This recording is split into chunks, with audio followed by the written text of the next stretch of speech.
Wait, there's Koollia Wigs drama again? If you don't know who I'm talking about a specific creator on TikTok who has a small business selling wigs for cosplayers and style their own wigs. They're called Koollia Wigs. Yes, that's who I'm talking about. And for some reason, they cannot seem to escape the limelight. What is up with Koollia Wigs? Are they just bad at running a business? Are they overcharging for their products that end up being bad quality or have a bunch of mistakes in them? Or are people just complaining for clout? Koollia Wigs seem to be constantly under a microscope, not positive responses towards the quality of the product that they are paying for. Hey, I tend to usually be on the small business side. Like, pay for your work, get that bag, you know? Like, it makes sense that something where you'd be working with products, you know, like styling wigs, the way that Koollia styles wigs, they can tend to take a lot of time, a lot of product, and you want to get that bang for your bucks for like that premium wig. It's up to the customer to know that, hey, you're getting kind of like a premium product. Koollia Wig, they have some amazing posts of their products online, and I'm always like, damn.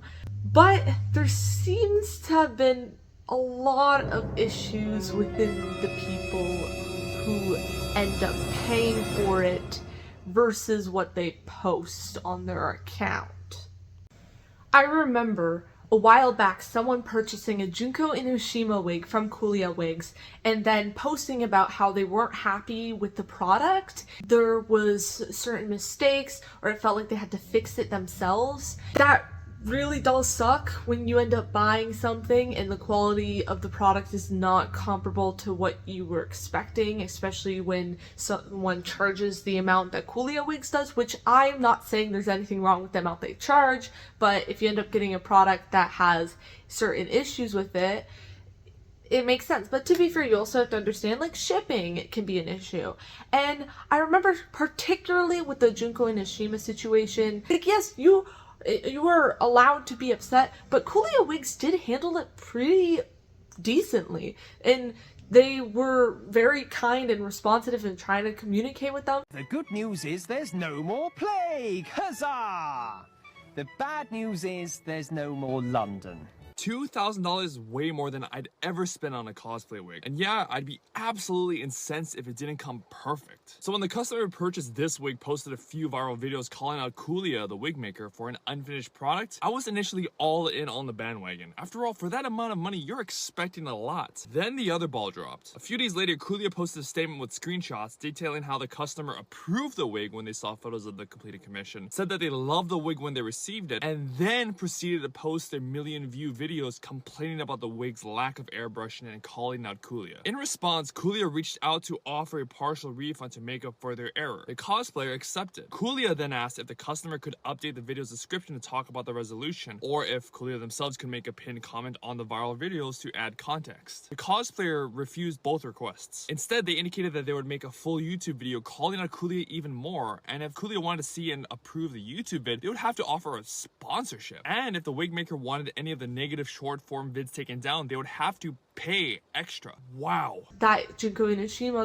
cosplayer ended up making about like 10 different posts about how much they hate that wig. It's like the first few, it's like, okay, valid, you know, you didn't get something that you wanted from a purchase. 10 posts, especially when the company was trying to communicate with the creator. 10 posts seems like overkill.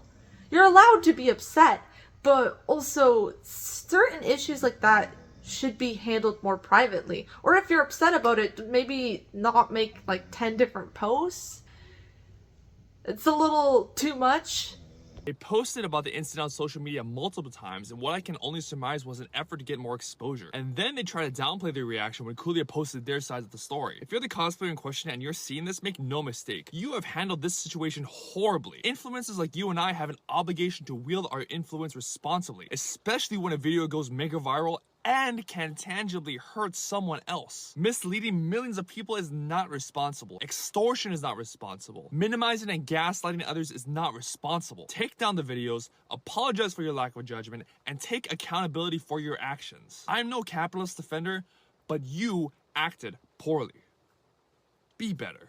I think definitely after that, a lot of the hate ended up dying down because they were like, okay, there's a new perspective on the situation now that we see that this person was making multiple posts about this wig, where in the background, Koollia Wigs were trying to talk to the client and try to give them a discount. However, that doesn't seem to be the only client who ended up being upset with the quality of product they received from Koollia Wigs. There was another person who ended up posting about, I think it was a wig for a one character from One Piece with like the half red, half white hair. And it was one of those wigs that had like these plastic pieces on top of the wig.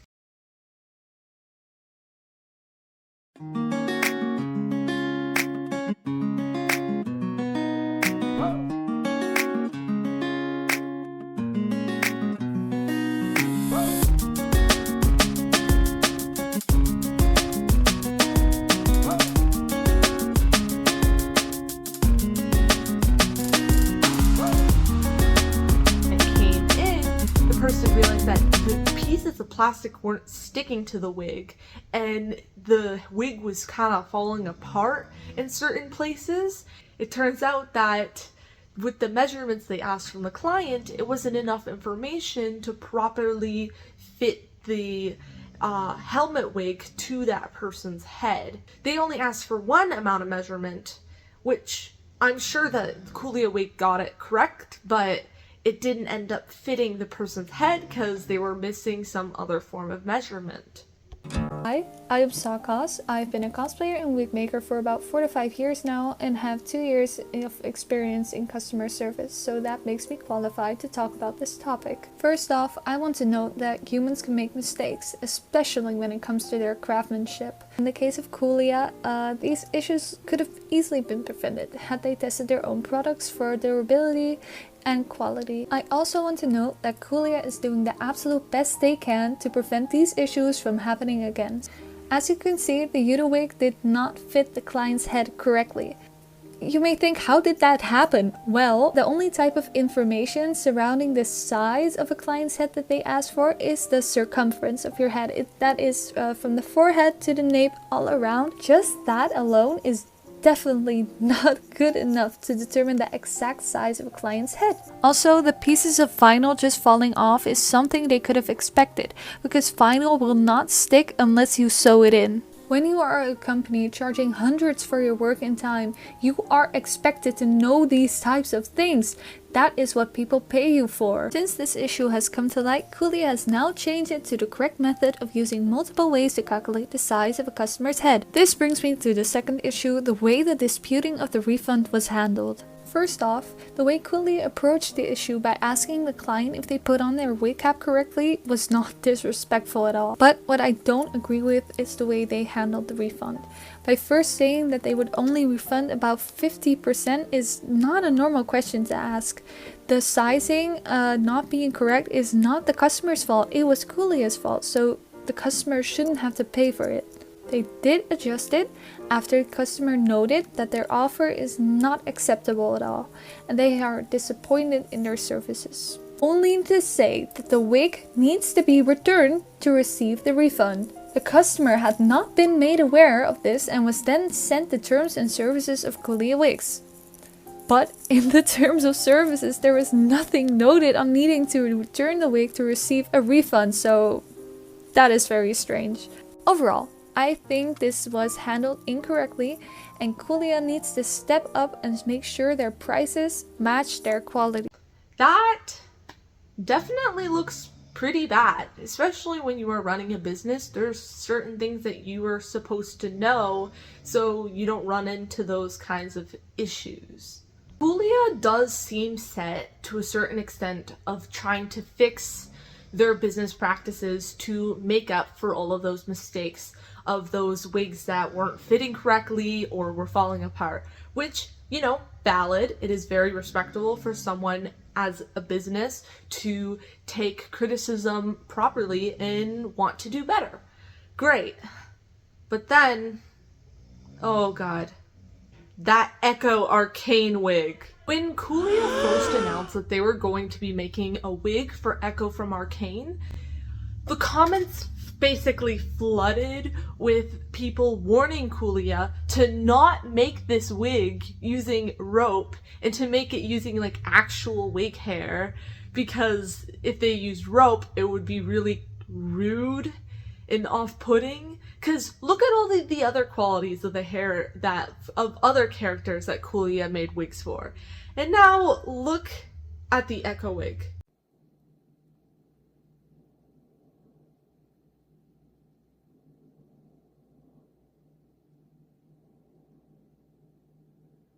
There are many methods to making a lock wig. One of the ones that I use is taking a crochet wig cap and making the locks there. My mutual May has a tutorial on how they made their Ekko wig. This is a whole thing where it's like, making a lock wig isn't hard at all. It's actually pretty easy. It's just tedious. This method is actually harder than the other method of making lock wigs.